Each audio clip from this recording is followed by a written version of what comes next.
NBC's The Voice has hardly produced a memorable winner with a mainstream music career. And with several contestants reporting behind-the-scenes controversy of the show, one has to wonder if it's worth it for the contestants. Would you sign your life away for the chance to win it all on The Voice? According to leaked documents obtained by the New York Daily News, participants kind of are. They're subject to the show changing the rules at any time. This includes eliminating contestants who are favored by the public. It goes on to detail that the show can ignore votes and even force contestants to go through psycho-evaluations, which could be released to the public. Aspiring Voice contestants must prepare for the court of public opinion. The contract states that a contestant's portrayal may be disparaging, defamatory, embarrassing, and may expose me to public ridicule, humiliation, or condemnation. Signers are also subjected to removal from the show at any time based on the production's discretion. That stipulation could be to blame for Judith Hill's shocking upset elimination in Season 4, as viewers speculated whether her departure was a ploy for dramatic effect. It also could explain away voting discrepancies, which has had the network tossing out inconsistent votes more than once. Contestants who divulge any contract details could be liable for up to $1 million. Tensions flared in the Season 22 semifinals of The Voice when the show was accused of racism after it narrowed it down to its top 4 contestants. According to USA Today, Judge Blake Shelton had his way, per usual, when his team members Bodie, Braden Lape, and Bryce Leatherwood were advanced to the next round. Stand up. Let's stand together. Let's do it together. We're in this together, okay? John Legend's 3 performers, Kim Cruz, Parajita Bastola, and Omar Cardona, duked it out in the bottom 4 against Gwen Stefani's last remaining team member, Justin Aaron. Cardona eventually advanced, but not before igniting a firestorm of public opinion. The top 4 performers were white, while the bottom 4 contestants were black, causing many Twitter users to speculate on the show's motives. One user tweeted, "The demographic who watches The Voice is definitely racist and favors the young, white, country male singers. They're not even the most talented. Let a POC get the spotlight they deserve. #The Voice." Despite the criticism, some disagree with calling out the network. One viewer tweeted, "Why was this racist? Clearly not everyone enjoys Broadway singers. Voice is and always has been diverse, despite POC being less than 13% of population. Quit with the gaslighting. #The Voice."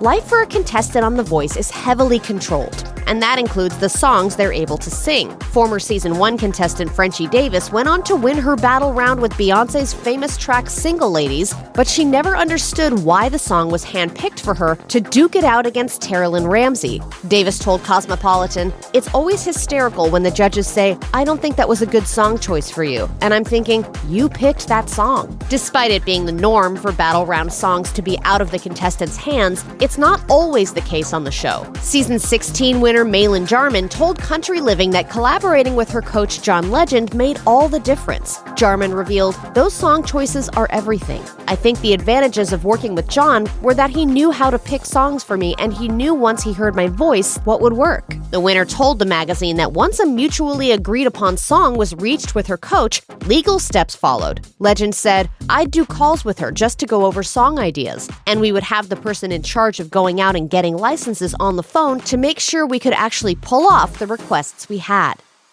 When Judith Hill was shockingly eliminated from Season 4 of The Voice, nobody was more surprised than her coach, Adam Levine. So much so that the Maroon 5 singer was caught saying, quote, "I hate this country," thanks to his hot mic. I'm very much okay with who I am and comfortable in my skin enough to embrace that, even though I don't say everything the right way.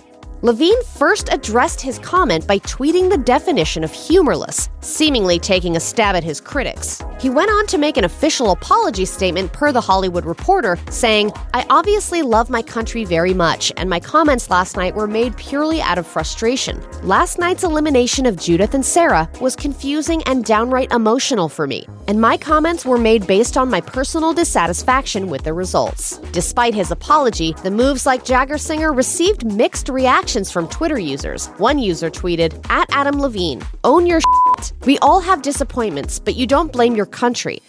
#disgrace Adam Levine. You basically said voters suck." Others, however, seemed just as upset at the unforeseen upset elimination. Another user wrote, "Adam Levine, you are not alone, brother. So unbelievably shocked and saddened and maddened at what happened last night, too."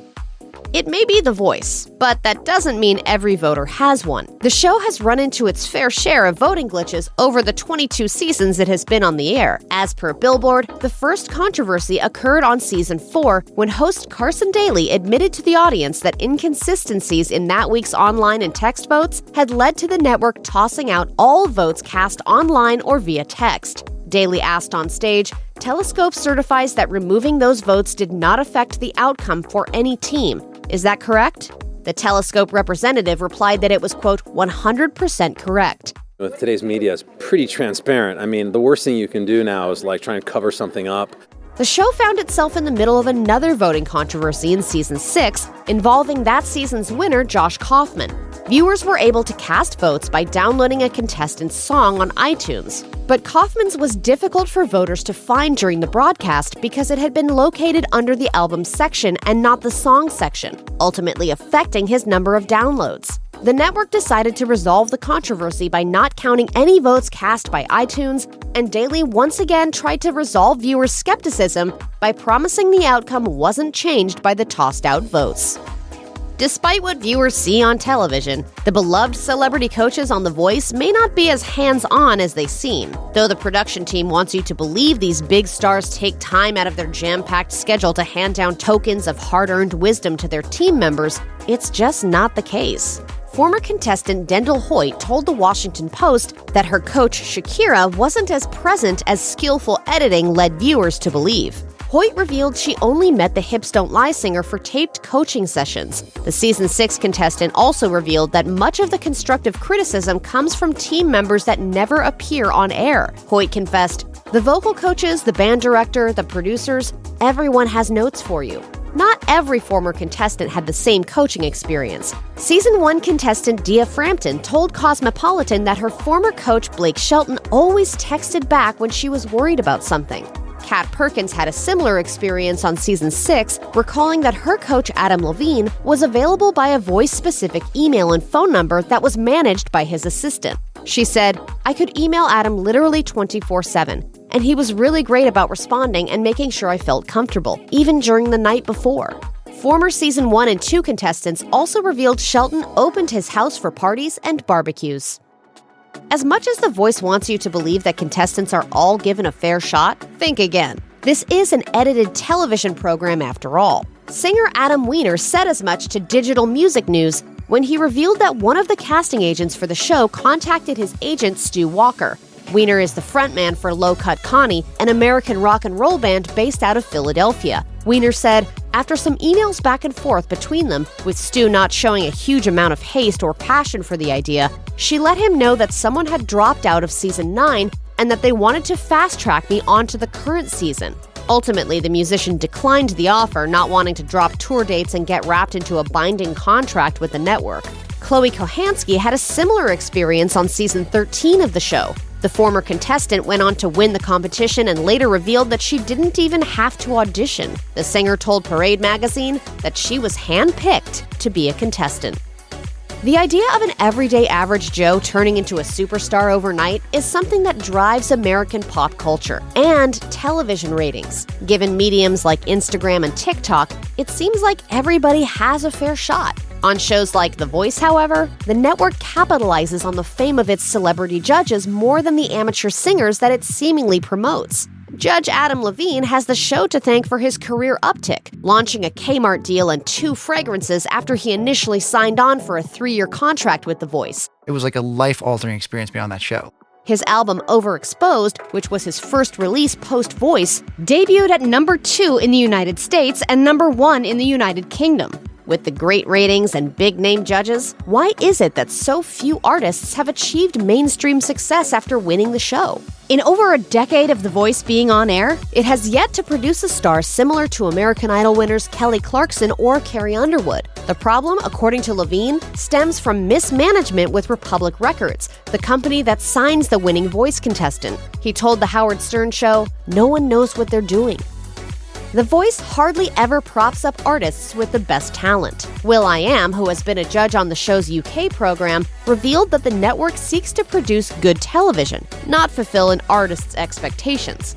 He revealed to Switched On, "It's typical TV. They rarely vote for the person with the best voice. It isn't really the best voice that wins, even though the show is called The Voice." Season 1's runner-up Dia Frampton revealed to HuffPost that her backstory was taken out of context by the production team. She confessed, "I was introduced as the children's book author, which was something I very lightly touched upon when we were doing interviews." Frampton went on the show to promote her and her sister's indie rock band, Megan Dia, which was never mentioned on the show. Though she signed with Universal Records as a solo artist, her fame fizzled out shortly after it began. Post-Voice, Frampton found herself back to square one, working minimum wage and helping write songs for other artists. Adam Levine has had his fair share of hiccups on The Voice. The Animal singer came under fire yet again in season 15 when he favored one of his team members over the other. The issue arose when Levine's team members DeAndre Nico and fan favorite Reagan Strange were both in the bottom 3, but Strange was sick and unable to perform. As per USA Today, the Sugar singer encouraged viewers to vote for Strange over Nico, even though Nico had sung and she had not. He told audience members who ultimately opted to save Strange that he had a, quote, special relationship with Reagan. I love you. I appreciate what you've done here tonight. And honestly, I think that you should both be there, but I gotta fight for my girl. Nico spoke to 12 News Now about the elimination, sharing that he felt like Levine sold him out. He added, "We did our job, sick or not. I just got over laryngitis. And when I came back, I still sang." Nico went on to say he felt cast aside by his own coach. Levine addressed the controversy on a later episode, saying, It was a strange week, but it's over now. DeAndre's my boy. I love him. We talked.